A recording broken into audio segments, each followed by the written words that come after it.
Assalamualaikum warahmatullahi wabarakatuh. Saya Nura Zarimah dari kelompok 2 akan mempresentasikan PPT saya yang berjudul Perkembangan Sosio-Emosional dan Konteks Sosial. Oke, slide yang pertama. Perkembangan sosio-emosional. Apa itu perkembangan sosio-emosional? Perkembangan sosio-emosional adalah kemampuan peserta didik untuk berinteraksi dengan lingkungan dan bagaimana peserta didik menyikapi hal yang terjadi di sekitarnya. Slide kedua. Ada dua aspek penting dalam diri ini, yakni harga diri, self-esteem, dan identitas diri. Pertama, harga diri.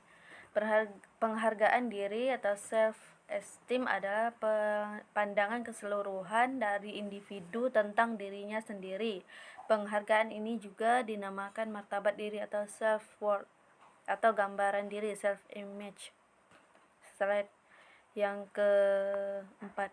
Riset menyarankan 4 kunci untuk meningkatkan rasa harga diri anak, yaitu Bednar, Well, dan Peterson 1995, Hartes 1999. Identifikasi penyebab rendah diri dan area kompetensi yang penting bagi diri. Berikan dukungan emosional dan penerimaan sosial. Bantu anak untuk mencapai tujuan atau prestasi. Kembangkan keterampilan mengatasi masalah.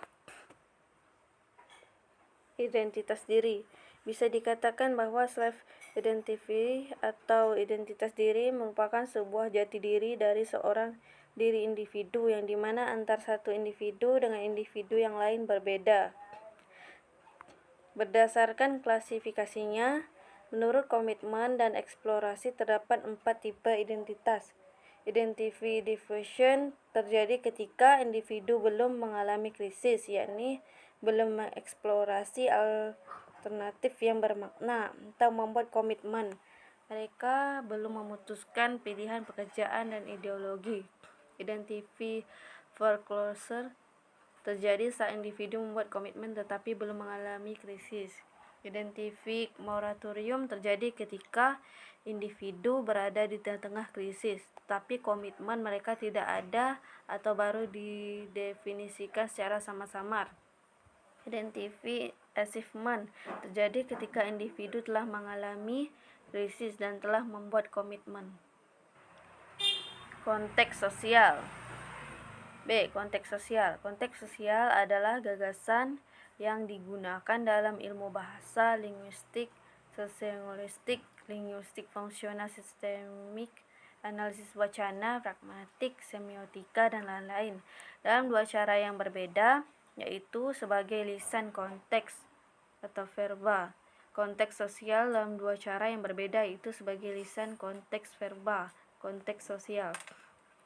Konteks verbal mengacu pada teks sekitarnya atau berbicara dari sebuah ekspresi, kata, kalimat, percakapan gilirannya, tindak tutur, dan lain-lain. Idenya adalah bahwa konteks lisan mempengaruhi cara kita memahami ekspresi. Oleh karena itu, norma untuk tidak mengutip orang keluar dari konteks, karena linguistik kontemporer banyak mengalami teks, wacana, atau pembicaraan sebagai objek analisis.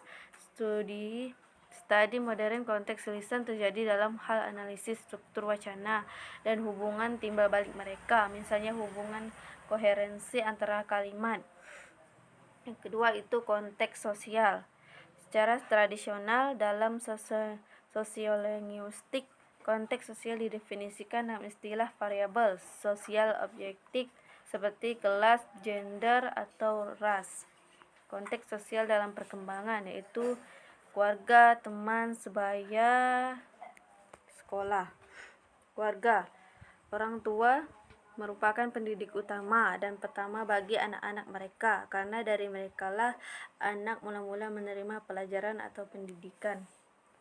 Teman sebaya, dengan sebaya anak-anak belajar memformulasikan dan menyatakan pendapat mereka, menghargai sudut pandang sebaya, menegosiasikan solusi atau perselisihan secara komparatif, dan mengubah standar perilaku yang diterima semua.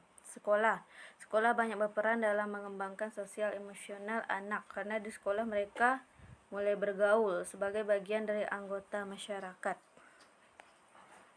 Terima kasih, cukup sekian presentasi saya. Jika teman-teman ada yang ingin memberi kritik atau saran ataupun pertanyaan, silahkan.